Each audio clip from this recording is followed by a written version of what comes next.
Assalamualaikum warahmatullahi wabarakatuh.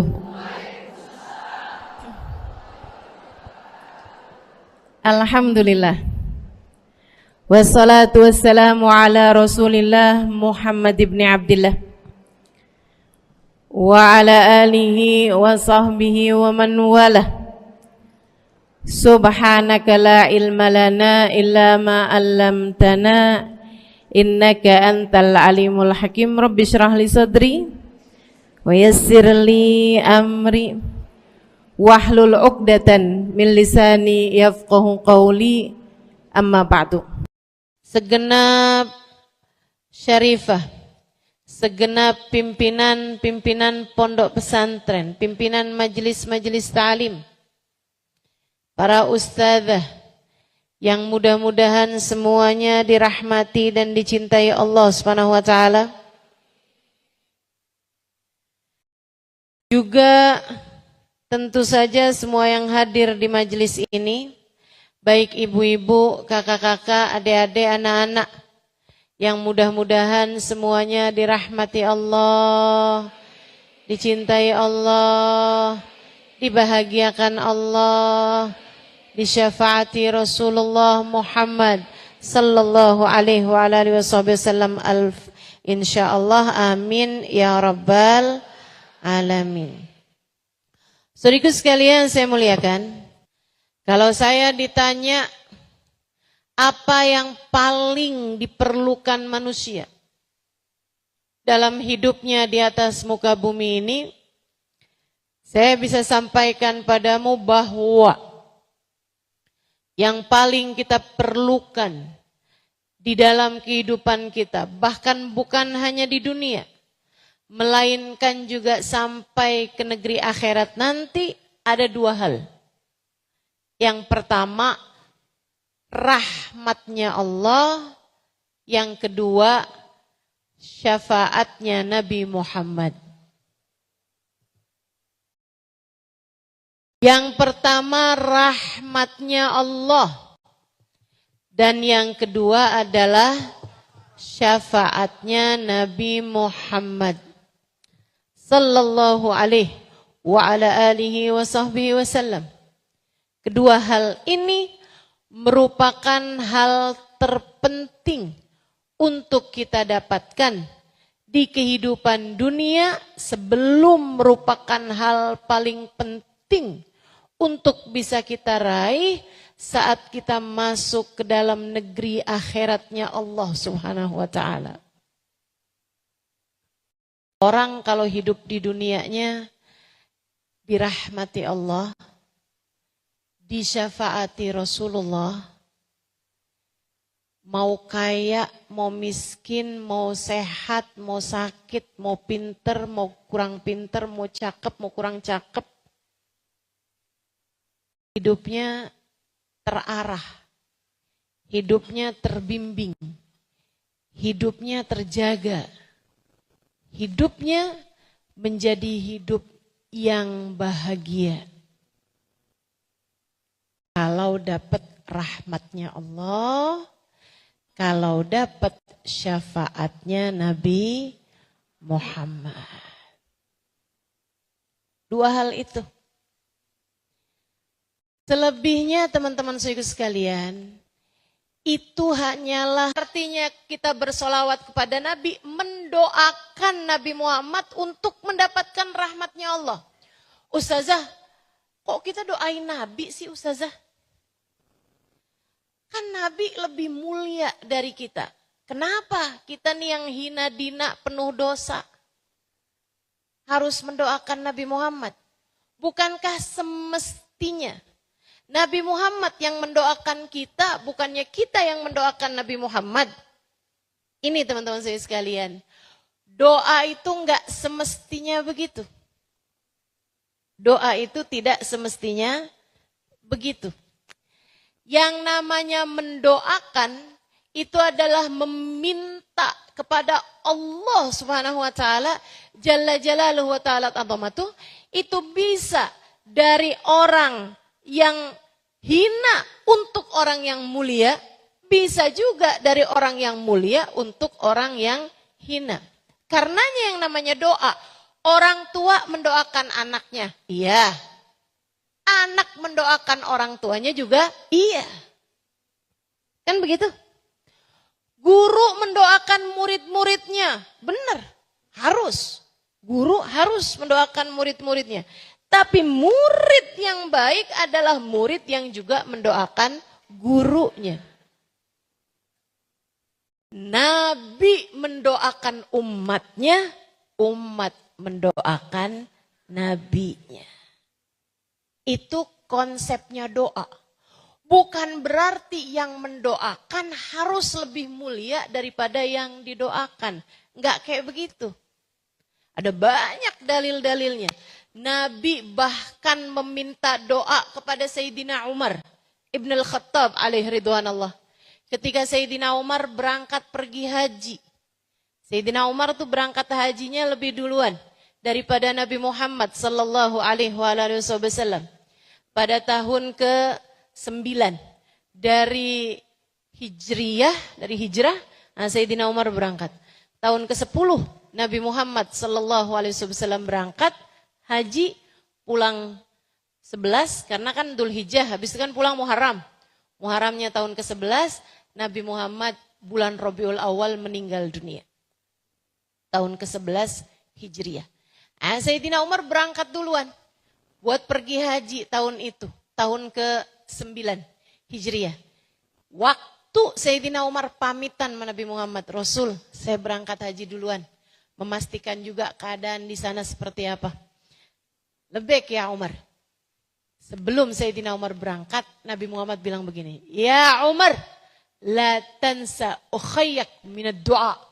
Wahai Umar, janganlah kamu lupakan sahabat kecilmu ini. Sahabat dari sejak kecilmu ini. Sahabat dari sejak kita kecil-kecilan udah bersahabatan gitu ya. La tansa ukhayyak minad du'a. Janganlah kamu lupakan sahabatmu dari sejak kecil ini dari doamu selama di sana. Nabi pesan sama Sayyidina Umar buat doain Nabi Muhammad sallallahu alaihi wasallam. Nabi juga memerintahkan kita untuk saling doa mendoakan antara sesama kita. Kata Nabi Muhammad sallallahu alaihi wasallam, iltamisu min ikhwanikumud du'a. Mintalah doa, carilah doa dari orang-orang yang ada di sekitar kalian, dari saudara-saudara kalian sesama muslim, karena kamu gak pernah tahu dari lisan siapa Allah mengijabah sebuah doa. Jadi bersolawat kita kepada Nabi Muhammad adalah mendoakan Nabi Muhammad SAW biar Nabi Muhammad dapat rahmatnya Allah SWT yang diiringi dengan ta'zim, yang diiringi dengan cintanya Allah SWT dan pengagungannya Allah kepada Nabi Muhammad SAW. Ustazah, doain Nabi Muhammad dapat rahmat. Emangnya Nabi Muhammad kurang apa? Rahmatnya kok harus didoakan? Ibu-ibu sekalian, rahmatnya Allah itu luas tak terbatas. Sehingga nggak ada ceritanya orang itu mentok, udah nggak bisa lagi dirahmati Allah tuh nggak ada. Karena rahmatnya Allah itu luas. Rahmati wasi'at kulla syai'. Rahmatku lebih luas daripada segala sesuatu. Itu satu. Yang kedua, Nabi itu enggak pernah kurang rahmatnya Allah kepadanya. Karena bahkan Nabi itu adalah perwujudan rahmatnya Allah. Perwujudan kasih sayangnya Allah di atas muka bumi. Katanya Allah Subhanahu wa taala dalam Al-Qur'an, a'udzu billahi minasyaitonir rajim, wa ma arsalnaka illa rahmatan lil alamin. Tidaklah kami utus engkau wahai Nabi Muhammad melainkan sebagai bentuk kasih sayang kami di atas muka bumi. Engkau diutus sebagai rahmat kami, wahai Nabi Muhammad, kepada alam semesta. Jadi Nabi Muhammad itu aja udah rahmatnya Allah. Bagaimana rahmat perlu rahmat. Berarti percuma dong kalau kita sholawatan sama Nabi Muhammad, mendoakan rahmat buat Nabi Muhammad. Toh Nabi Muhammad sendiri merupakan rahmatnya Allah. Gak ada yang percuma. Itu seperti, dengarkan dengan baik, itu seperti menuangkan air ke tempat yang sudah penuh. Ini ada ember nih udah penuh air. Ada gelas nih misalnya udah penuh air. Kamu terus saja tuangin. Udah penuh nih. Terus saja tuangin. Apa yang akan terjadi? Luber. Itulah yang diharapkan bagi orang yang bersolawat kepada Nabi Muhammad. Luberan dari kasih sayangnya Allah kepada Nabi Muhammad.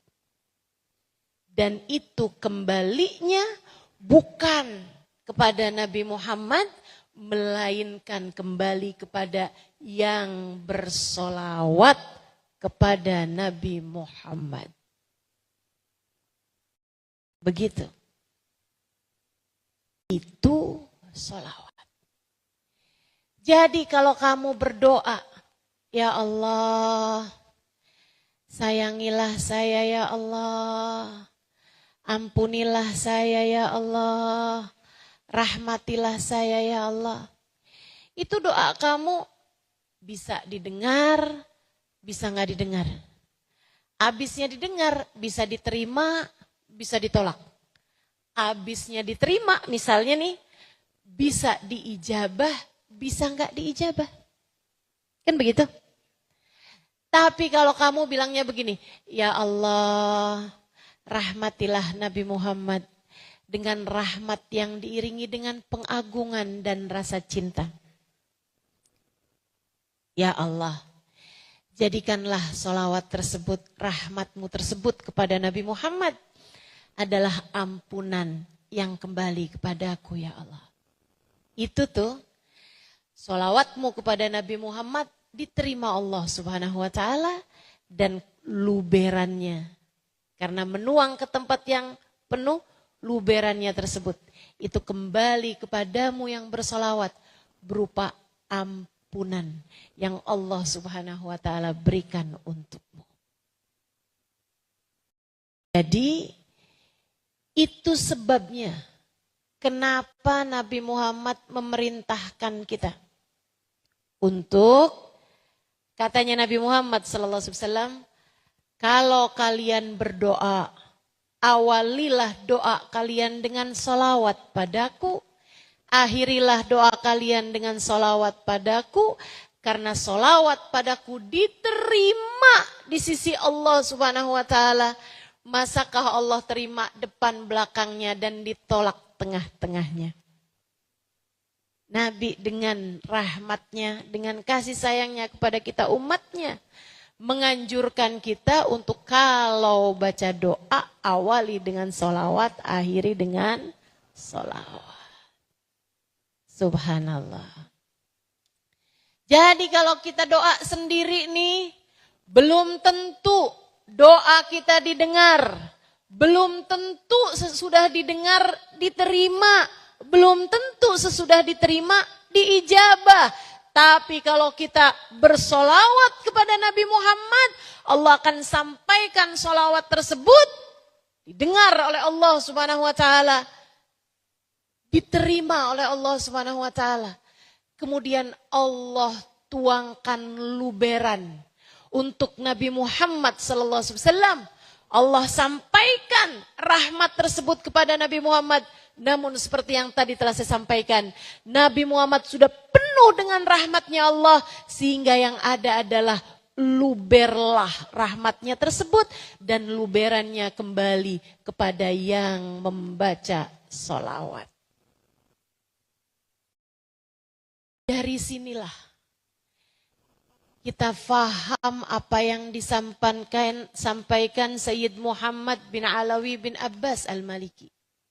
Kata beliau, tak ada permasalahan apapun tak bisa diselesaikan dengan sholawat. Semua masalah, sepelik apapun, bisa beres pakai sholawat. Kenapa begitu? Itu tadi yang saya sampaikan. Kalau kamu bersolawat kepada Nabi Muhammad, nah ini nyampe pada Allah SWT. Sebab Allah tuh cinta sama Nabi Muhammad, jadi apapun aja yang ada nama kekasihnya, diterima di sisi Allah SWT. Nah udah diterima, diberikan kepada Nabi Muhammad, luberannya disampaikan kepada yang membaca sholawat. Senjata paling ampuh untuk kita sekalian adalah sholawat kita kepada baginda kita Nabi besar Muhammad sallallahu alaihi wa ala alihi wa sahbihi wasallam. Senjata paling ampuh yang Allah Subhanahu wa taala berikan kepadamu, sholawatmu kepada Nabi Muhammad.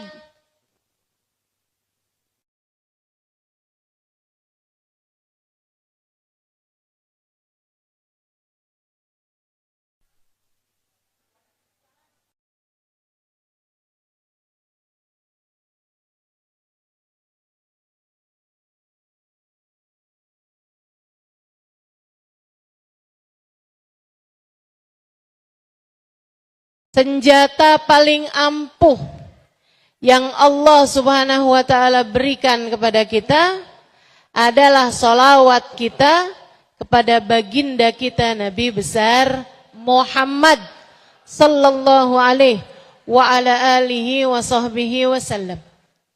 Katanya Imam Asy-Syafi'i alaihi ridwanallah, kullu amal ibni Adam bainal qabuli wa raddiha illa salatu alal habibi Muhammadi fa innaha maqbulatun hatman bighairi taraddudi.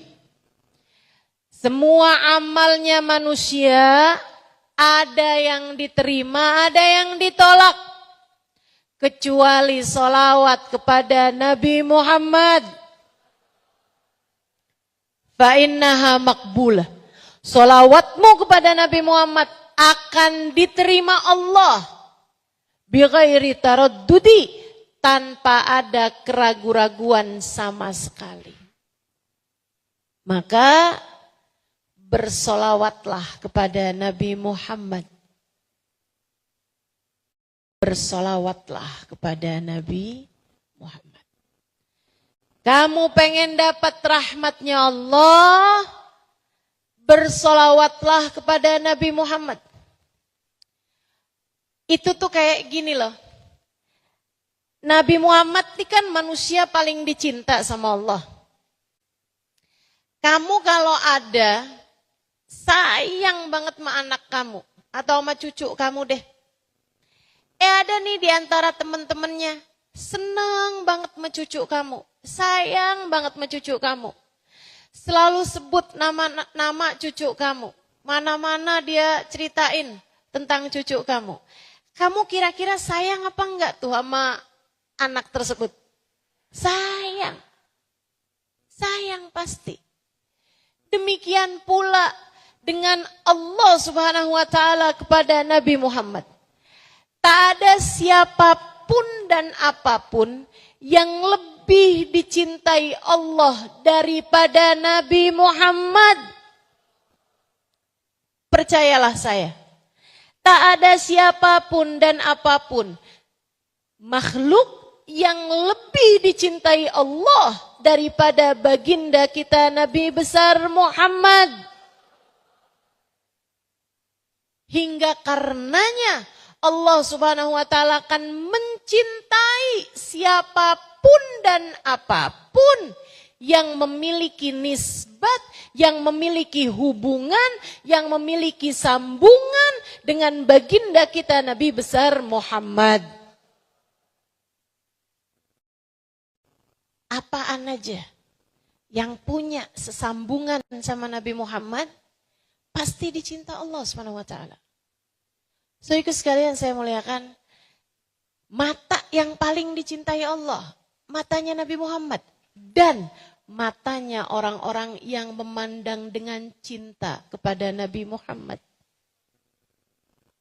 Dicintai Allah SWT. Kalau kamu bicara lisan, ucapan, maka yang paling dicintai Allah adalah ucapannya Nabi Muhammad, lisannya Nabi Muhammad. Dan Allah akan mencintai lisan-lisan yang menjadi penerus Nabi Muhammad, yaitu para ulama, para pendakwah, para hafiz Quran. Lisan mereka adalah lisan yang bersambung dengan Nabi Muhammad, atau juga lisannya orang-orang yang senantiasa menyebut-nyebut nama Nabi Muhammad.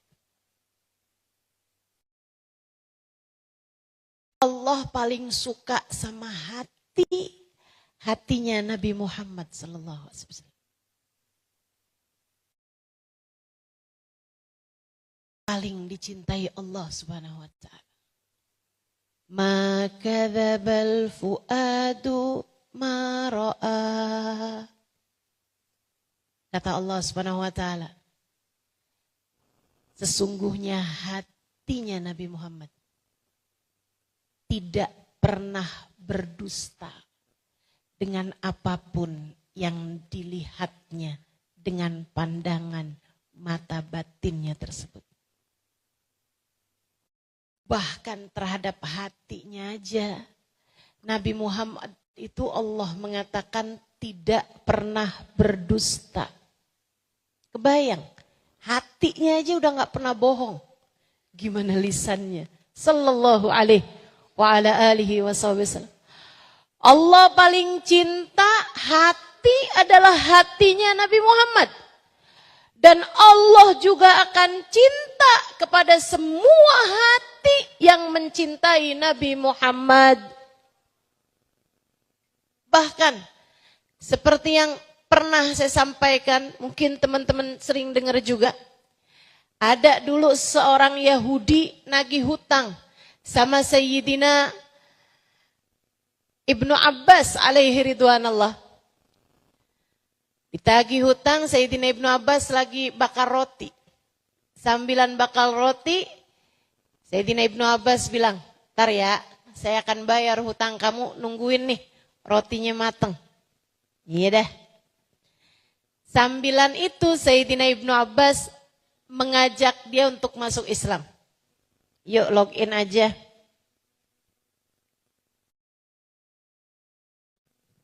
Halla taslim taslam, kata Sayyidina Ibnu Abbas. Kamu gak masuk Islam aja, bakalan selamat.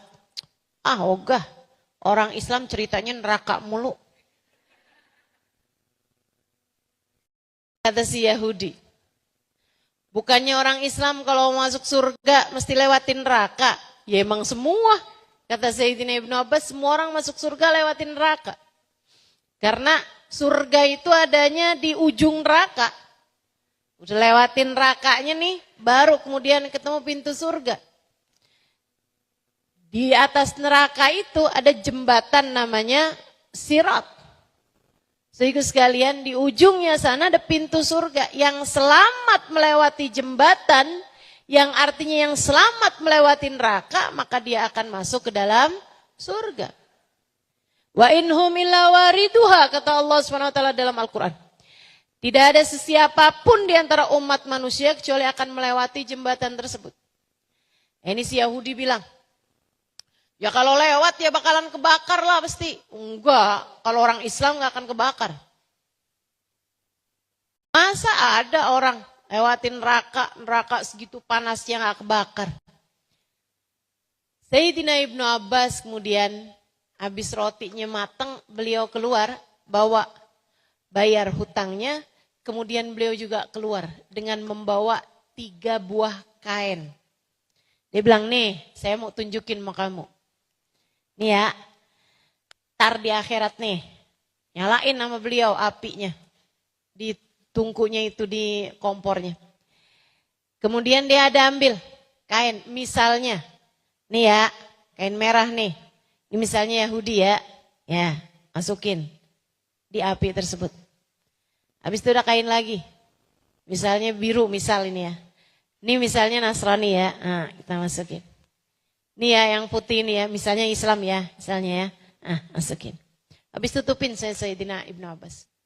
Gimana nih kabarnya nih kira-kira?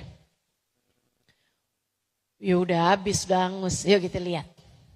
Diambil Mas Sayyidina Ibnu Abbas. Yang merah udah gosong, udah habis. Ambil yang biru. Nah, gosong udah habis. Diambil yang putih. Bersih, tetap putih, nggak hangus, nggak kebakar sama sekali. Dan ini yang saya sampaikan ini ada dalam kitab Sirah Ad-Dahlaniyah kalau saya nggak salah ingat. Ada salah satu kitab-kitab yang saya baca ini. Dan pernah juga disampaikan guru kami Sayyidil Habib Umar bin Hafid. Saudara sekalian saya muliakan. Kain ini putih tetap seperti sedia kala. Kata Sayyidina Ibnu Abbas, nih liatin. Nggak kebakar kan. Orang Islam nih. Walaupun lewat di atas jembatan Sirat yang di bawahnya ada api, iman di hatinya membuat dia nggak akan bisa terbakar api tersebut. Gimana? Masuk Islam yuk? Dia bilang, ntar dah saya pikir-pikir lagi. Cerita ini tersebar di Madinah dan tentu ini sesudah wafatnya Nabi Muhammad sallallahu alaihi wasallam. Orang-orang kemudian berdatangan kepada Sayyidina Ibnu Abbas bertanya, wahai Ibnu Abbas, kain apa yang kamu masukkan ke dalam api, tapi api tidak dapat membakarnya?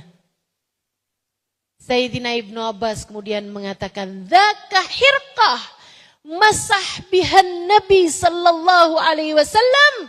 Indama ariqa jasaduh, itu adalah kain yang pernah dipakai Nabi Muhammad buat ngelap keringat beliau ketika beliau tengah berkeringat. Keringat, teman-teman saya sekalian, kain pernah dipakai buat ngelap keringatnya Nabi Muhammad sallallahu alaihi wasallam. Kain tersebut tidak mempan dibakar sama api. Bagaimana pula dengan yang lainnya? Karenanya ketika lisanmu gemar bersolawat kepada Nabi Muhammad, jadi sebab Allah sayang sama lisan kamu. Jadi sebab Allah dengarkan doa kamu. Jadi sebab kamu disayang-sayang sama Allah Subhanahu wa ta'ala. Dengan sholawatmu tersebut kepada Nabi Muhammad. Sebab seperti yang tadi saya bilang, Allah tidak pernah mencintai apapun dan siapapun lebih daripada cintanya kepada Nabi Muhammad. Ketika lisanmu gemar bersolawat kepada Nabi. Ketika hatimu mencintai Nabi Muhammad, Allah pun akan mencintai dirimu. Mencintai lisanmu dan berkenan untuk mendengarkan doa-doamu. Kemudian mengijabahnya. Jadi kalau kamu pengen dapat rahmatnya Allah, bersolawatlah kepada Nabi Muhammad. Man shalla alayya marratan sallallahu alaihi biha asyra. Kata Nabi Muhammad dalam hadis sahih yang terkenal itu. Siapa yang bersolawat padaku sekali, Allah akan bersolawat padanya 10. Apa artinya? Siapa yang mendoakan agar aku dapat rahmat yang diiringi dengan cinta dan pengagungan, Allah akan bagi padanya rahmat 10 kali lipat. Man salla alayya 10, sallallahu alaihi biha mi'ah. Siapa yang bersolawat padaku 10, Allah akan bagi padanya rahmat 100. Wa man salla alayya mi'ah, sallallahu alaihi biha alfa. Siapa yang bersolawat padaku 100, Allah akan bagi padanya rahmat 1000. Siapa yang bersolawat padaku 1000, maka akan bersentuhan bahunya dengan bahuku di akhirat nanti. Dalam riwayat Allah akan ampuni segenap dosa-dosanya. Teman-teman saudaraku sekalian yang saya muliakan, dengan kamu bersolawat, kamu pantas mendapatkan rahmatnya Allah. Kamu menjadi berpeluang untuk menjadi seseorang yang disayang sama Allah. Apalagi jika yang kamu cari yang kedua. Seperti yang tadi saya sampaikan, yang kita perlukan di atas muka bumi ini, satu, rahmatnya Allah. Yang kedua adalah syafaat Nabi Muhammad sallallahu alaihi wasallam. Kalau yang kamu cari selain rahmatnya Allah adalah syafaat Nabi Muhammad, Ustazah nih sebelum lanjut saya mau tanya Ustazah. Katanya ada orang di pojokan nih. Ustazah, jadi kita nih perlunya rahmatnya Allah bisa kita dapat dengan sholawat. Perlunya syafaat Nabi Muhammad bisa kita dapat dengan sholawat. Gimana kalau saya sholawatan aja saya gak usah sholat. Gak usah puasa. Gak usah zakat. Gimana Ustazah kalau kayak gitu? Bisa apa gak bisa? Gak bisa teman-teman. Gak bisa. Ini tuh ibadah tuh ibarat makanan. Yang namanya rahmatnya Allah itu vitamin. Gitu kan?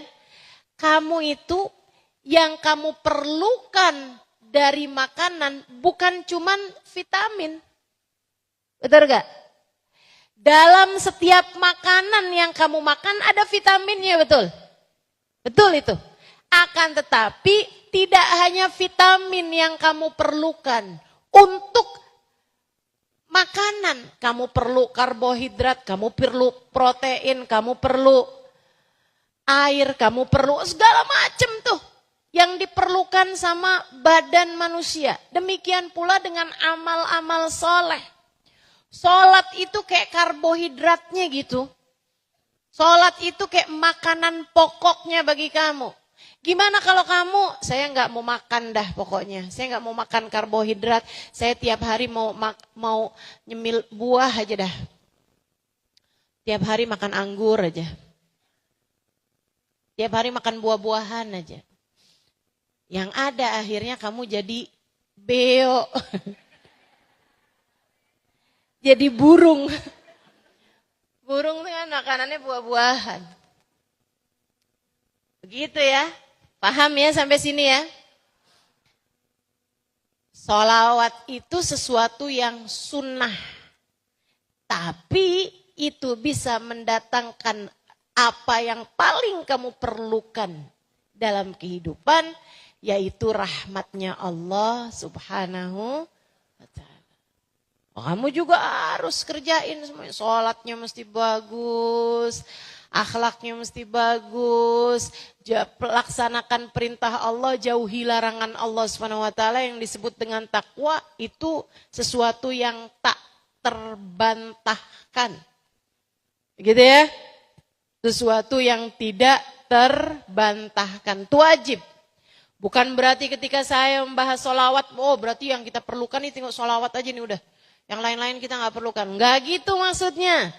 Tapi di waktu luang kamu sesudah kamu mengerjakan kewajiban-kewajibanmu yang diperintahkan Allah Subhanahu wa taala, Kalau kamu pengen nyari cintanya Allah, pengen nyari kasih sayangnya Allah, maka saya sampaikan kepadamu jalan yang begitu indah sekaligus mudah, yaitu bersolawat kepada Nabi Muhammad. Jelas sampai sini? Teman-teman saudaraku sekalian saya muliakan, jika yang kamu perlukan adalah syafaat Nabi Muhammad, maka syafaat tersebut paling mudahnya adalah kamu dapatkan dengan cara bersolawat kepada Nabi Muhammad. Ada cara yang lain Ustazah? Ada beberapa cara yang lain. Salah satunya dengan yang saya sedang lakukan saat ini. Berdakwah, mengajak orang kepada kebaikan, mengajarkan ajaran agama Islam kepada hamba-hamba Allah SWT, bagian dari salah satu cara kita mendapatkan syafaat Nabi Muhammad sallallahu alaihi wasallam. Tapi kan enggak semua dari kita bisa pegang mic. Pegang doang mah bisa kali ya. Enggak semua dari kita memiliki ilmu, kapasitas, modal pembelajaran yang cukup untuk bisa melakukan dakwah. Betul bahwa dakwah yang enggak kayak begini modelnya, ya, dakwah yang ngajakin orang kepada kebaikan, itu semua dari kita perlu melakukannya. Seorang ibu mengajakin anaknya kepada kebaikan, istri mengajak suaminya kepada kebaikan, dan itu merupakan bagian dari dakwah, itu betul. Akan tetapi seperti yang sedang saya lakukan, tentu tidak semua orang memiliki kapasitas untuk itu.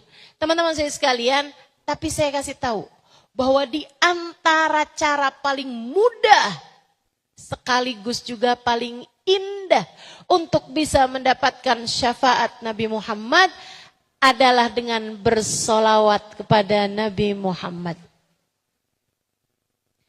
Man shalla alaihi 10 marrat hina asbah wa hina amsa wajabat lahu syafaati.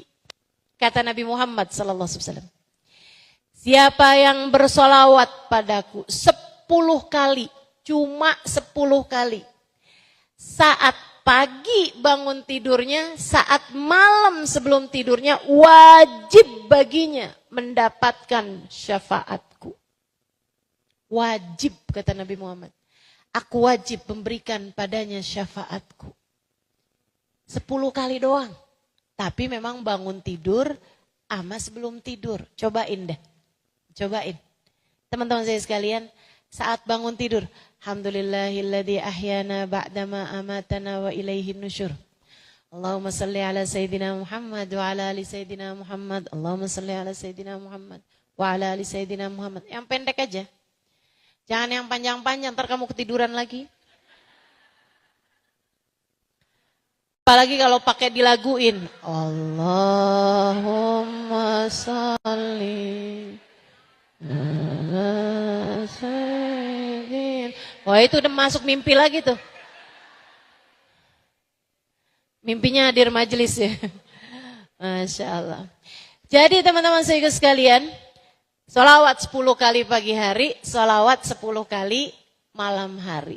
Malam hari sebelum tidur kamu juga gitu. Baca surat Tabarak, habis itu baca Subhanallah 33 kali, Alhamdulillah 33 kali, Allahu Akbar 34 kali. Habis itu kemudian kamu baca doa sebelum tidur. Nah, habis udah selesai itu baru Allahumma salli ala Sayyidina Muhammad wa ala ali Sayyidina Muhammad. Allahumma salli ala Sayyidina Muhammad wa ala ali Sayyidina Muhammad. Allahumma salli ala Sayyidina Muhammad wa ala ali Sayyidina Muhammad. Ya Allah, saya tidur sebagai umat Nabi Muhammad. Maka jika engkau bangunkan saya kembali esok hari, bangunkan saya sebagai umat Nabi Muhammad. Dan jika engkau mengambil saya di sisimu ya Allah pada malam hari ini, ambillah saya sebagai umat Nabi Muhammad. Berapa banyak orang tidur di waktu malam, kemudian gak bangun lagi di pagi harinya. Bukankah indah jika kamu berdoa dengan doa semacam itu pada malam hari sebelum tidur? Salawatan 10 kali aja. Pagi hari 10 kali, malam hari sebelum tidur. Wajabat lahu syafaati, kata Nabi Muhammad, wajib baginya mendapatkan syafaatku.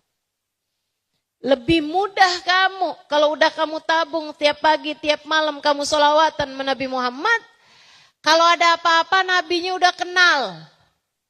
Ini penting teman-teman saudaraku sekalian. Kalau ada apa-apa sama kamu, nabinya udah kenal. Karena kamu sering bersolawat padanya. Karena kamu menjadikan namanya adalah nama terakhir manusia yang kamu sebutkan di saat sebelum tidurmu. Dan nama pertama yang kamu sebutkan ketika bangun tidurmu. Nabi akan kenal sama kamu. Dan kalau udah dikenali sama Nabi Muhammad, sekali lagi saya ulangi, Nabi adalah manusia paling tercinta di sisi Allah Subhanahu wa taala, dan bukankah segala urusan ada dalam kendali Allah? Kalau kamu udah dikenali sama Nabi Muhammad, Nabi itu bisa dengan mudah Allah berkata padanya, ya Muhammad, sal tu'ta isfa' tu syafa'. Wahai Muhammad, mintalah apa yang kamu mau, berikanlah syafaat pada siapapun yang kamu kehendaki. Kalau udah kamu dikenali sama Nabi Muhammad, gampang banget urusannya, gampang banget urusannya. Apa sih masalah dalam hidupmu? Kalau enggak urusan duit, kalau enggak urusan rasa hati. Kan begitu? Nah, saya lihatin urusan di dunia nih, antara yang bisa diselesaikan dengan uang, sama yang satunya nggak bisa diselesaikan pakai duit, gitu kan? Itu aja masalahnya. Nah, yang nggak bisa diselesaikan dengan duit biasanya adalah soal perasaan. Soal rasa tuh nggak bisa diselesaikan dengan duit. Seorang istri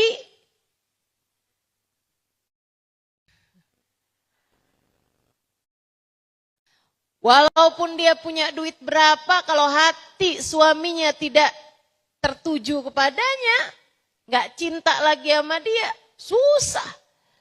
Mau apa dia? Rasa hati itu kayak begitu teman-teman saudaraku sekalian. Meskipun ada banyak sih istri-istri yang kalau ngambek bisa dibujukin sama suaminya dengan transferan. Itu hatimu murah. Kalau bisa diselesaikan pakai duit.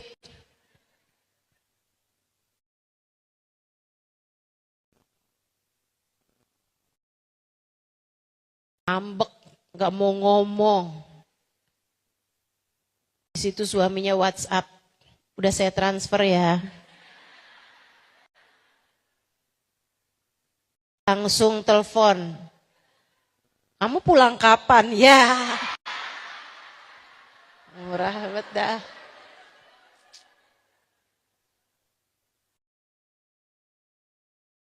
Kamu ketawa? Berasa?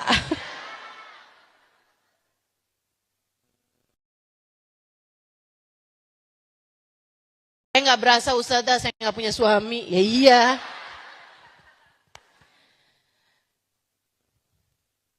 Saudaraku sekalian yang saya muliakan, masalah apapun di dunia, gak selalu jawabannya adalah dengan kamu healing, dengan kamu shopping. Enggak gitu, enggak gitu. Tapi seringkali jawabannya atau Allah akan kasih jalan keluarnya adalah ketika kamu rajin dan banyak bersolawat kepada Nabi Muhammad. Misalnya nih ya, kamu dikasih sakit. Apakah jawabannya adalah uang? Ada banyak orang-orang yang punya duit banyak. Ketika Allah menghendaki dia sakit, duitnya nggak bisa apa-apa. Uang seberapapun banyaknya, nggak bisa menghalangi satu gigimu yang akan tanggal. Betul? Uang seberapapun banyaknya, nggak bisa menurunkan tensi darahmu. Saudariku sekalian yang saya muliakan, ada banyak urusan yang nggak bisa diselesaikan dengan uang. Karenanya, nggak semua masalah tuh selesainya pakai duit. Duit bukan segalanya. Tapi saya kasih tahu, yang punya masalah, pengendali kehidupan, yang memberikan masalah, itu adalah satu zat namanya Allah subhanahu wa ta'ala. Jalla jalaluhu wa ta'ala azamatuh. Allah bisa kasih jalan keluar segala permasalahan dalam hidupmu. Dan cara mendekatinya salah satunya adalah dengan bersolawat kepada Nabi Muhammad. Karenanya bagi kamu yang sekarang sedang sakit. Saudara kalau sakit nggak hadir di sini. Ya kamu nggak tahu, yang dengerin saya kan banyak juga yang nggak hadir di sini. Ada yang dengerin saya sambil nyetrika.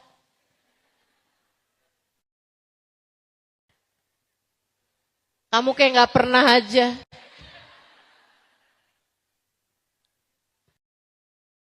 Saudariku sekalian yang saya muliakan, siapapun yang sedang mendengarkan saya, kalau kamu lagi sakit, cobain obat namanya sholawat.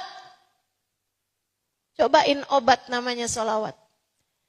Yang saya rasakan, andai pun dengan sholawat itu kamu gak sembuh, sekurangnya hati kamu jadi jauh lebih tenang.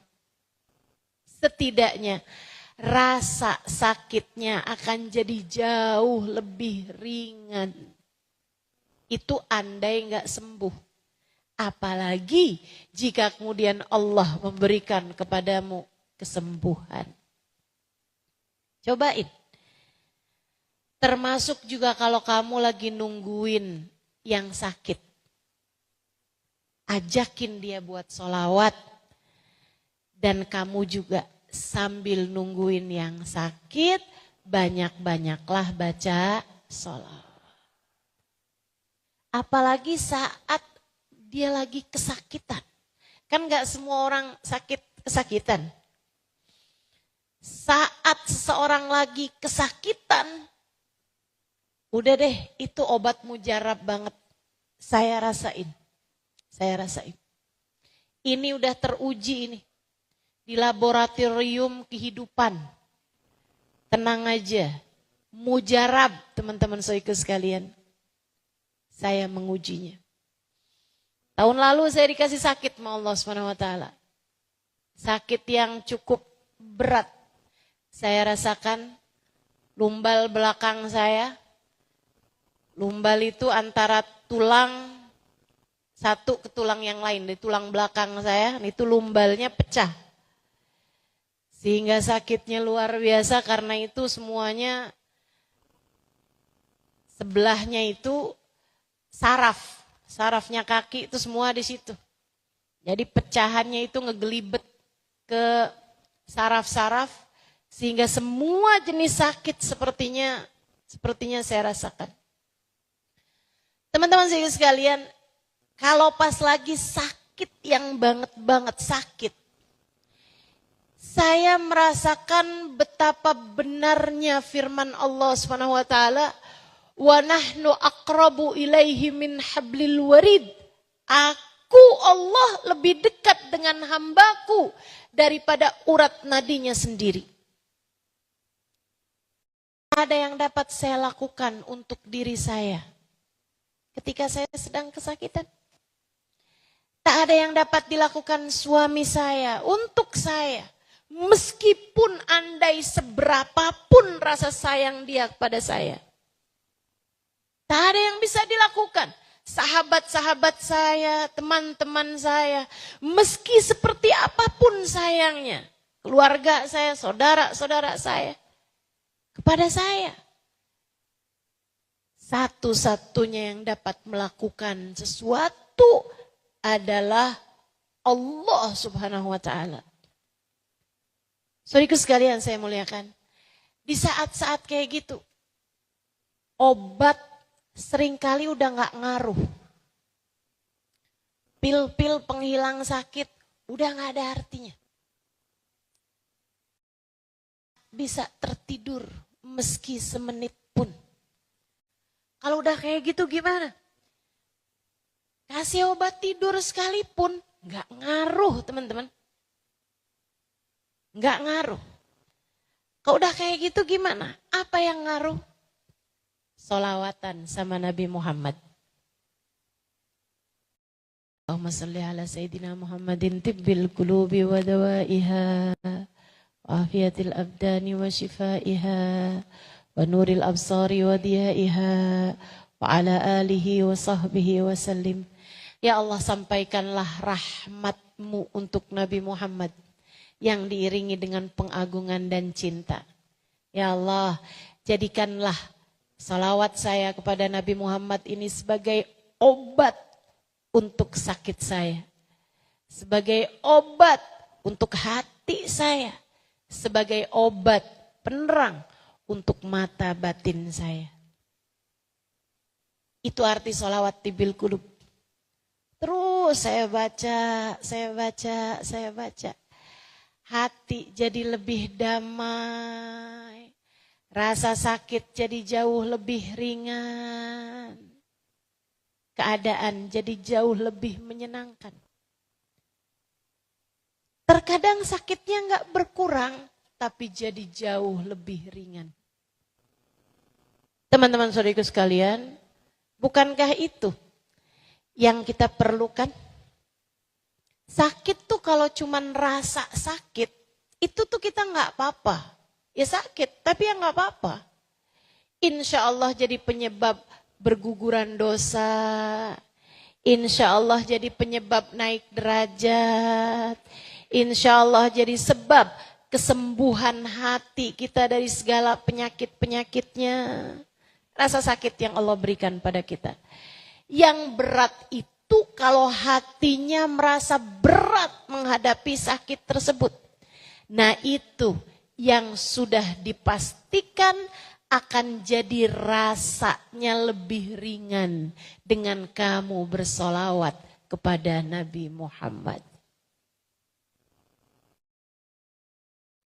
Jadi hatinya jauh lebih ringan merasakan sakitnya. Jadi untukmu yang sakit-sakit, udah senjata paling ampuh bersolawat kepada Nabi Muhammad. Apa permasalahan hidupmu? Ustazah, masalah saya nih anak Ustazah. Anak saya jauh dari hidayah. Anak saya nakal. Anak saya nggak pinter. Nah, itu juga masalah buat hidup kamu, betul. Cobain dengan senjata namanya sholawat. Ustazah, saya udah banyak baca sholawat Ustazah. Tapi anak saya yang tahun kemarin itu nggak naik, sekarang juga masih tetap aja tuh Ustazah. Nggak yang jadi bintang kelas juga. Teman-teman saudaraku sekalian yang saya muliakan, bisa jadi dengan sholawat itu anak kamu enggak yang kemudian jadi pinter gitu misalnya. Akan tetapi, bukankah kepandaian itu juga bukan hal yang paling utama bagi seorang manusia? Teman-teman, para ibu nih saya kasih tahu. Kamu tuh enggak apa-apa loh kalau punya anak EQ-nya jongkok. Gak apa-apa. Kalau kamu punya anak otaknya tuh enggak cair gitu, rada-rada kental.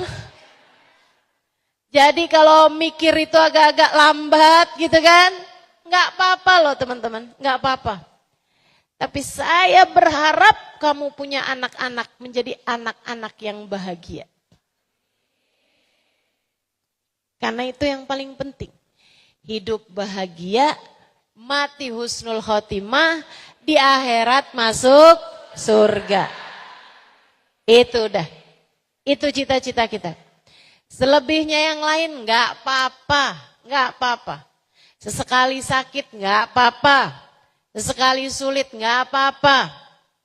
Sepanjang hidup di dunia enggak pernah keluar negeri enggak apa-apa. Enggak apa-apa.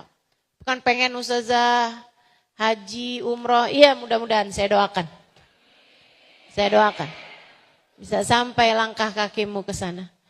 Tapi ibarat kata enggak bisa, itu juga enggak apa-apa teman-teman sekalian. Ibaratnya nih sampai dengan mati enggak pernah berangkat haji, umroh gitu. Enggak apa-apa juga, enggak apa-apa. Yang apa itu, kalau itu tadi, kamu enggak hidup bahagia, yang masalah itu kalau sampai mati enggak husnul khotimah. Yang masalah itu kalau di akhirat enggak masuk surga. Itu masalah. Buat kamu dan buat keluarga kamu. Anak-anak kamu. Itu yang masalah itu dia. Kalau dia enggak bahagia. Kalau dia enggak jadi hamba Allah yang benar hidupnya di dunia. Itu masalah buat mereka. Yang masalah itu kalau anak-anakmu. Nauzubillah min dzalik, para pendosa, itu masalah bagi kamu. Masalah bagi dia, masalah bagi kamu juga sebagai orang tuanya. Karenanya teman-teman saya sekalian, kalau misalnya nih ustazah, anak saya jauh dari hidayah ustazah, anak saya ustazah, ninggalin kewajibannya kepada Allah dan dosa-dosa besar bahkan dia lakukan ustazah. Apa yang harus saya lakukan? Cobain sholawatan. Saya kesian sama orang-orang tua yang anaknya jauh dari Allah Subhanahu wa taala. Saya kesian. Saya bersamamu, wahai para ibu yang ngerasa anakmu jauh dari Allah Subhanahu wa taala. Saya bersamamu, saya akan mendoakanmu. Tapi selain daripada itu, kamu sebagai orang tuanya, kamu adalah senjata, doamu adalah senjata paling tajam untuk bisa menjadikan anakmu hamba yang bertakwa pada Allah Subhanahu wa taala. Kamu bisa bantu anakmu dengan doamu. Dan kamu bisa bantu ijabah doamu dengan solawatmu kepada Nabi Muhammad. Solawatan yang banyak Bu, solawatan yang banyak. Solawatan yang banyak. Sudah anak saya enggak sholat, solawatan yang banyak. Kamunya, solawatan yang banyak. Ustazah anak saya kena segala macam ya. Zaman-zaman sekarang itu kan. Ngeri bener. Gaulannya udah begitu, ya kan? Makanya nih mesti kita benar-benar bantu dengan doa. Dan doa kita sekali lagi dibantu dengan sholawat. Sholawatan yang banyak, sholawatan. Terus saja kamu baca sholawat, terus kamu baca sholawat. Insya Allah permasalahan apapun dalam hidup akan mudah teratasi dengan kamu bersolawat kepada Nabi Muhammad. Ustazah hati lagi sumpek, lagi sempit rasanya. Apa yang harus saya lakukan? Solawatan aja coba, solawatan yang banyak. Saya gitu. Kalau lagi ngerasa kayaknya hati nggak enak banget nih perasaannya. Emang Ustazah pernah ngerasain kayak gitu? Ya, saya kan manusia. Pikir saya makhluk asing apa gimana nih? Kalau lagi hati nggak enak perasaannya, kalau lagi saya ngerasa kok akhlak saya berantakan ya. Kalau saya lagi ngerasa kok ini adab saya tidak terjaga, kok susah banget mengendalikan rasa hati. Ketika itu terjadi dalam hidup saya, maka cara paling mudah, paling efisien, sekaligus juga seperti yang berulang kali saya sampaikan, cara yang paling indah untuk saya bisa memperbaiki hal itu adalah dengan bersolawat kepada Nabi Muhammad. Lawatan. Duduk solawatan. Sambil bilang, ya Allah, saya umatnya Nabi Muhammad tolong bantuin. Ya Allah, bukankah Engkau telah menjadikan akhlak Nabi Muhammad begitu indah. Saya umatnya dengan berkah Nabi Muhammad. Karuniakan kepada saya akhlak yang indah juga. Ya Allah, dengan berkah akhlaknya Nabi Muhammad. Tularkan, cipratkan, biaskan cahaya akhlaknya Nabi Muhammad dalam diri saya, ya Allah. Bukankah hati Nabi Muhammad adalah hati yang paling indah? Dengan keberkahan, keindahan hati Nabi, ya Allah, saya umatnya, karuniakan kepada saya keindahan hatinya. Terus begitu, sambilan baca salawat. Allahumma salli ala Sayyidina Muhammadin salatan taghfiru bihad dunub, wa tuslihu bihal qulub, wa tantaliku bihal usub, wa talinu bihas su'ub, wa ala alihi wa sahbihi wa man ilaihi mansub. Salawatnya Habib Saleh Al-Hamid. Ya Allah, sampaikanlah salawatmu kepada Nabi Muhammad. Rahmat yang diiringi dengan cinta dan pengagungan, ya Allah. Dan salawat tersebut bagikan kepada saya berupa taghfiru bihal dunub, ampunan atas dosa-dosa saya. Tuslihu bihal gulub, bikin bagus hati saya, ya Allah. Tantaliku bihal usub, yang ruwet-ruwet jadi terurai. Masalah-masalah yang jelimet-jelimet menjadi masalah tersebut jadi jelas, jadi gamblang. Masalah yang ruwet-ruwet jadi bagus semuanya, jadi benar semuanya, ya Allah. Tantaliku bihal usub, talinu bihal su'ub, yang keras-keras biar jadi lembut, jadi lunak, ya Allah. Hati saya yang keras lunakkanlah, ya Allah. Hati anak-anak saya, ya Allah, yang keras-keras lunakkan, ya Allah. Permasalahan dalam kehidupan kami, ya Allah, selesaikanlah dengan berkatnya salawat kami kepada Nabi Muhammad. Begitu tuh, salawatan sama Nabi Muhammad SAW. Masalah apapun, termasuk masalah paling berat bagi hidup kita, yaitu tentang akhir kehidupan kita. Masalah paling berat tuh. Kemenangan sekaligus kegagalan yang sesungguhnya. Husnul khatimah atau su'ul khatimah. Akhir kehidupanmu. Yang Nabi Muhammad mengatakan al-umur bi khawatimiha. Segala urusan tergantung dari bagaimana ia diakhiri. Hidupmu meskipun seperti apapun kamu menjalaninya, nilai hidupmu tergantung dari bagaimana kamu mengakhiri kehidupanmu. Hidupmu diakhiri dengan cara semacam apa? Ada yang dikaruniai husnul khatimah, kematian yang indah. Ada yang diberi Allah Subhanahu wa taala su'ul khatimah, kematian yang buruk. Kematian yang hancur. Kematian yang celaka. Saudaraku sekalian yang saya muliakan, semoga Allah karuniakan kepada kita husnul khatimah. Akhir kehidupan kita jadi saat pesta bagi kita. akhir kehidupan kita menjadi kehidupan yang sangat menyenangkan bagi kita. Amin. Ya Rabbal Alamin. Diakhiri kehidupan kita dalam husnul. Penting nih.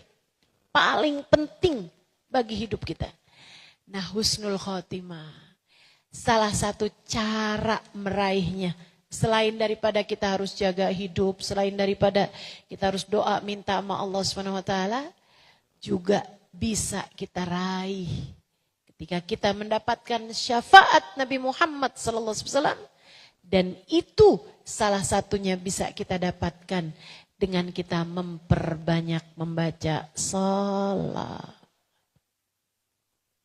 Saya jadi ingat sebuah kisah yang dulu sering saya bawakan kisah ini. Ada disebutkan dalam kitab-kitab juga. Dan juga berulang kali disampaikan oleh guru kami. Sayyidil Habib Umar bin Hafid. Tentang seorang pemuda yang pergi haji barengan sama bapaknya, di tengah jalan bapaknya meninggal dunia. Gurun pasir, pergi haji zaman itu ya, naik unta, tengah-tengah gurun pasir bapaknya sakit, gak lama kemudian meninggal dunia. Masalahnya habis meninggal dari ujung rambut ke ujung kaki jadi hitam legam. Anaknya sedih bener. Dia gimana mau nyolatin, gimana mau tayamumin, gak ada air kan. Dia mau tayamumin dulu, habis tayamumin kafanin, habis kafanin dia sholatin, habis sholatin dia mau nguburin. Tapi dia mau ngerjain itu semuanya. Jadi bingung ketika melihat badan bapaknya ini dari ujung rambut ke ujung kakinya hitam legam. Sedih, nangis, ditutupin badan bapaknya ini dengan kain surban yang dia bawa. Habis itu dia nangis aja di samping, ya Allah, ya Allah, ya Allah. Kesiannya bapak saya, ya Allah, kesiannya bapak saya. Dia nangis di samping jenazah bapaknya sampai ketiduran. Kayak hilang gitu ketiduran. Di saat dia tertidur itulah dia bermimpi seseorang mendekatinya. Kemudian perlahan membuka penutup kain dari wajah bapaknya. Kemudian mulai mengusap dengan tangannya. Tangan kanannya dia mulai mengusap dari kepalanya sampai ke ujung badannya. Sampai ke kakinya. Bersama dengan usapan seseorang tersebut, badan bapaknya yang semula hitam legam kembali seperti semula, bahkan lebih bercahaya. Seneng banget dong. Dia bilang, man antal ladzi yadhhaba minni hammi wazni. Siapa kamu orangnya yang telah mengangkat kesedihan saya, menghilangkan gundah gulana saya. Saya dari tadi sedih banget lihat keadaan bapak saya ini. Orang tersebut mengatakan, ya bunai, inni ana Rasulullah Muhammad bin Abdillah. Nak, saya adalah Nabi Muhammad. Inna abaka kana musrif ala nafsi. Bapak kamu ini ada dosa-dosa yang dia lakukan waktu hidup di dunia. Membuat Allah Subhanahu wa ta'ala murka padanya. Akan tetapi ayah kamu ini cinta padaku dan senang bersolawat kepadaku. Maka ketika aku diberitahu bahwa dia telah meninggal dunia dan badannya hitam legam, aku pun mohon izin kepada Allah untuk memberikan syafaat padanya di dunia sebelum kelak aku akan beri syafaat padanya di akhirat nanti. Udah tuh. Habis itu dia bangun dari tidur dan mendapati badan ayahnya telah kembali seperti sedia kala sesuai dengan mimpinya tersebut. Sejak itu dia pun ngapa-ngapain baca sholawatan aja. Di jalan sambil jalan baca sholawat. Nyampe di Mekah tawaf baca sholawat, sa'i baca sholawat. Terus dibaca sholawat. Sampai dia berjumpa dengan Syekh Abdullah ibn Mubarak yang kemudian bertanya kepada dia, "Nak, saya mendapati kamu bersolawat terus-terusan. Saya kebetulan ada di belakang kamu baca solawat, saya ada di sini, kamu baca solawat. Apa yang membuat kamu melakukan hal itu?" Dia pun bercerita, "Saya pergi haji ini enggak sendirian, saya asalnya sama bapak saya." Diceritakanlah apa yang dialami di dalam perjalanan tersebut. Tuh, kalau kamu pengen mati dapat syafaat Nabi Muhammad, banyakin baca salawat. Kubur juga gitu. Apalagi untukmu yang kepengen, walaupun kayaknya jauh, kalau kamu sama saya. Walaupun kayaknya rada jauh gitu ya, tapi pengen ntar di kuburan bisa ketemu sama Nabi Muhammad. Pengen ntar di kuburan bisa kumpul sama Nabi Muhammad. Jauh mengingat dosa-dosa kita kayak apa. Siapa kita, siapa Nabi Muhammad.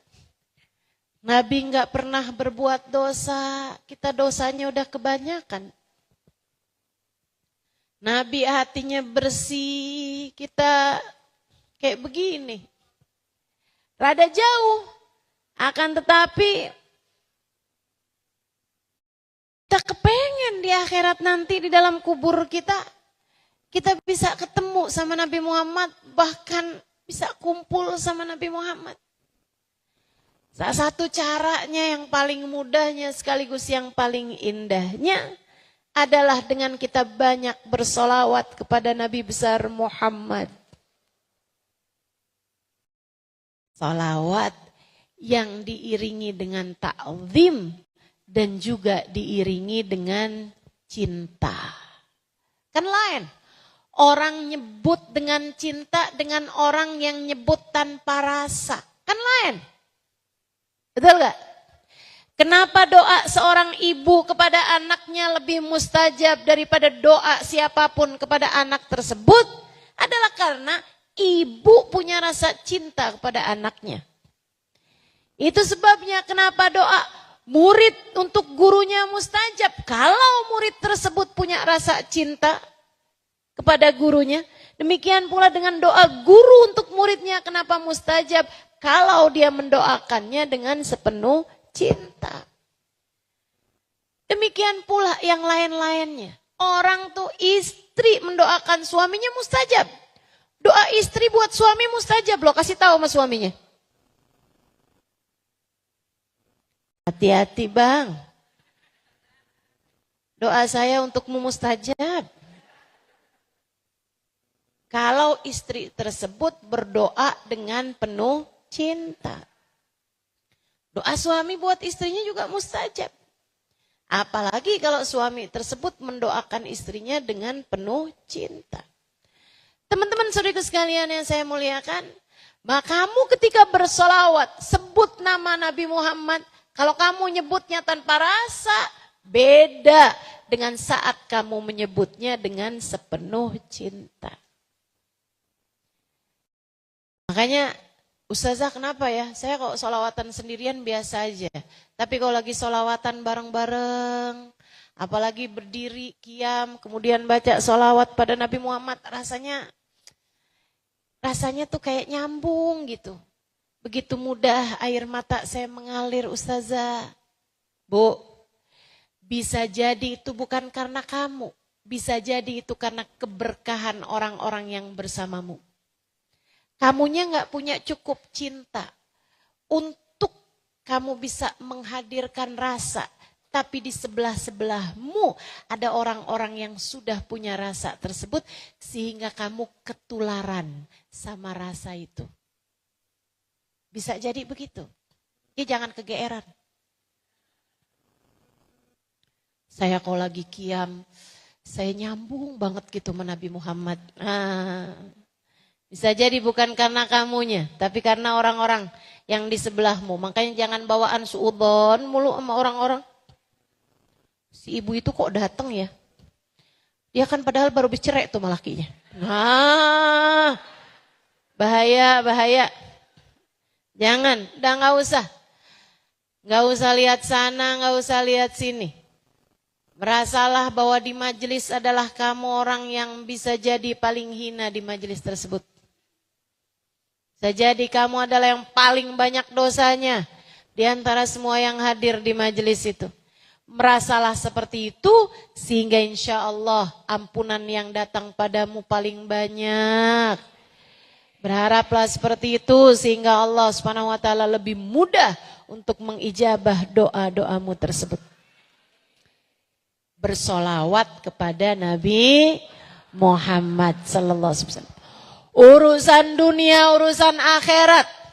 Sampai nanti kamu datang ke padang mahsyar, katanya Nabi Muhammad sallallahu alaihi wasallam, aqrabukum minni majlisan aktsarukum alayya salatan. Yang paling dekat tempatnya denganku di akhirat adalah yang paling banyak baca solawatnya kepadaku. Penting banget buat ngetek tempat di akhirat nanti dengan kamu bersolawat kepada Nabi di atas muka bumi ini. Ini kan yang suka hadir-hadir di majelis saya, apalagi kalau majelisnya yang besar-besar, biasanya tuh kan suka datang lebih awal buat ngetekin tempat. Betul? Itu bisa kamu lakukan buat di akhirat. Ngetek tempat deket sama Nabi Muhammad sallallahu alaihi wasallam. Ya meskipun yang modelan kayak kita sedekat-dekatnya juga ya. Ya masa kita mau barengan rombongan deket-deketnya sama Sayyidah Fatimah, Sayyidah Aisyah, siapa kita? Betul? Betul? Ya tapi kan seenggaknya gitu, seenggaknya bisa lihat mukanya Nabi. Bisa kecium wanginya Nabi. Betul gak? Seenggaknya gitu, Nabi kalau ngomong apa-apa telinga kita bisa kedengeran. Di jarak yang enak gitu kan buat lihat Nabi Muhammad sallallahu alaihi wasallam. Nah kalau itu yang kamu inginkan, ngetek tempatnya dari sekarang teman-teman saudaraku sekalian. Caranya gimana tuh? Sholawatan yang banyak. Sebab Nabi Muhammad bilang yang paling dekat tempatnya denganku di hari akhirat, di padang mahsyar nanti adalah yang paling banyak baca sholawatnya di antara kalian. Insya Allah. Sholawatan. Kamu lagi ngapain? Ketek tempat. Gitu kan? Oh, pegang tasbih mulu sekarang kata suaminya, ngetek tempat bang. Tenang, ntar kalau saya dapat tempatnya juga deketan, ntar abang juga dah. Saya doain biar nggak jauh-jauh juga. Kita dan seluruh keluarga kita. Insya nanti saat lewat jembatan, saat amal kita ditimbang, kita juga perlu banyak syafaat Nabi Muhammad. Dan itu semuanya bisa kita dapat dengan kita memperbanyak membaca sholawat. Maka hal penting buat kita lakukan selama sisa hidup kita di atas muka bumi ini. Yuk, sholawatan. Insya Allah. Urusan dunia, urusan agama, urusan akhirat. Urusan kita dengan diri kita, urusan kita dengan sesama hamba-hambanya Allah Subhanahu wa taala. Urusan kita dengan sakit, urusan kita dengan rezeki, urusan kita dengan jodoh, urusan kita dengan apapun aja. Ada banyak di antara urusan-urusan tersebut yang jadi jauh lebih mudah, jauh lebih terjaga, jauh lebih aman keadaan kita ketika kita banyak sholawat kepada Nabi Muhammad sallallahu alaihi wasallam. Yuk kita akhiri majelis kita dengan kita sholawatan kepada Nabi Muhammad. Kita membaca sholawat tibbil qulub 8 kali. Kita niatkan biar hati kita pada sehat. Biar pikiran kita pada sehat. Biar yang sedang sakit-sakit badannya juga Allah kasih kesehatan. Dari diri kita ataupun dari keluarga kita. Yang ada air silahkan dibuka airnya. Nanti kasih minum buat keluarganya. Yang udah nggak ada airnya, udah habis, jangan ngambil air tetangganya. Kita minta pada Allah Subhanahu wa taala, semoga Allah Subhanahu wa taala karuniakan kesehatan zahir batin buat semuanya insyaallah. Kita juga niatkan yang sedang sakit-sakit dari sahabat-sahabat kita, keluarga kita, terutamanya buat orang tua kita yang sedang sakit, Allah Subhanahu wa taala semoga sehatkan badan mereka semuanya insyaallah.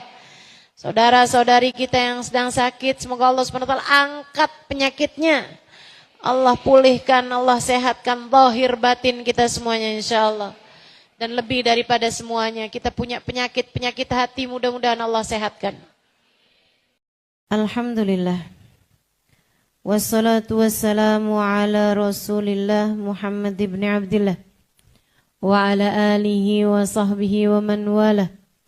Subhanaka la ilma lana illa ma 'allamtana innaka antal alimul hakim. Rabbi shrah li sadri wa yassir li amri wahlul 'uqdatan min lisani yafqahu qawli, amma ba'd.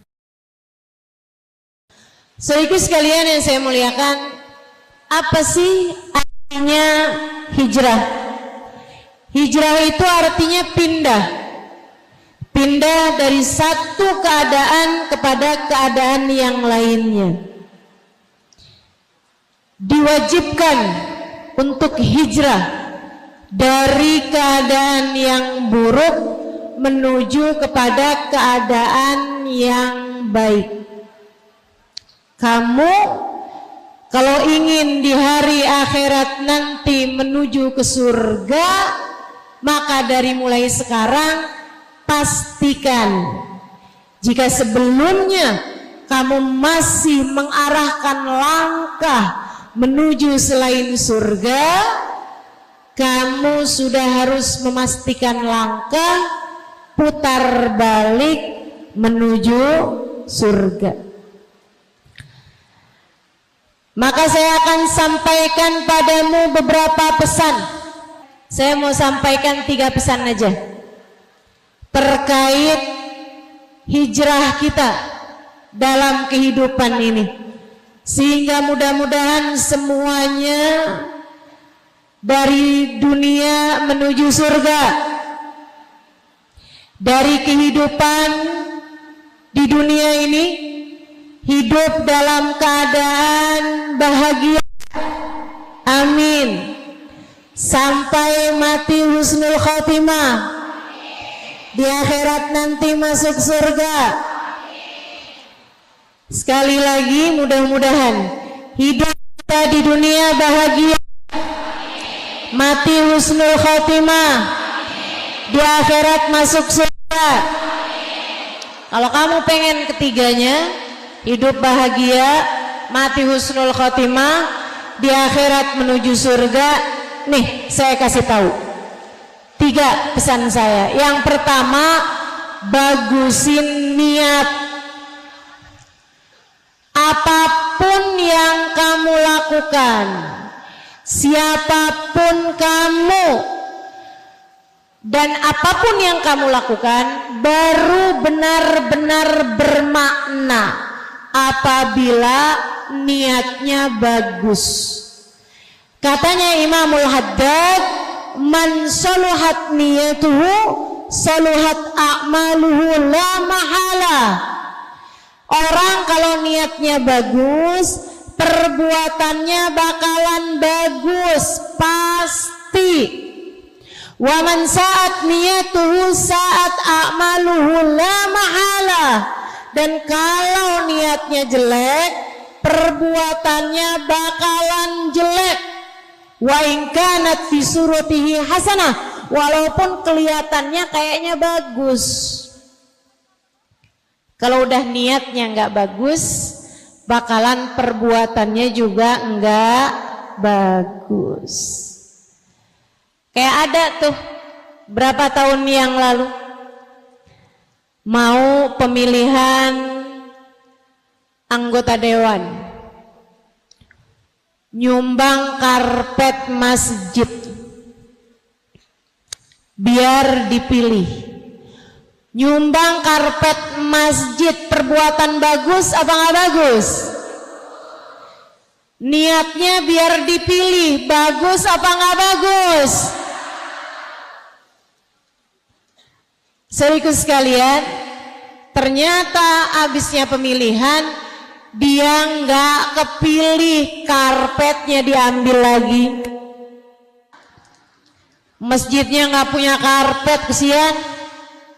Ada lagi nyumbang pintu masjid,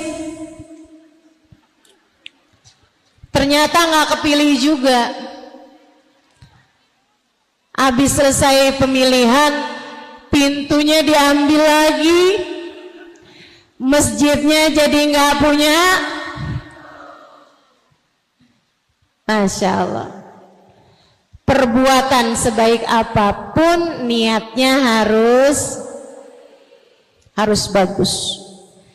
Kamu di rumah biasakan punya niatan-niatan yang bagus. Ibu biasa masakin buat anaknya kan? Kalau masak niatnya yang bagus, Bu. Dan jangan lupa niat. Jangan asal masak aja.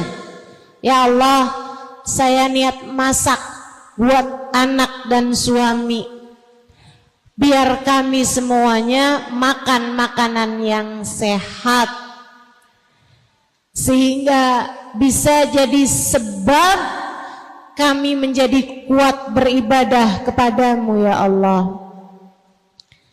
Sambil niat, ya Allah, jadikanlah makanan ini sebagai makanan yang membawa kebaikan, banyak membawa kebaikan bagi diri-diri kami dari dunia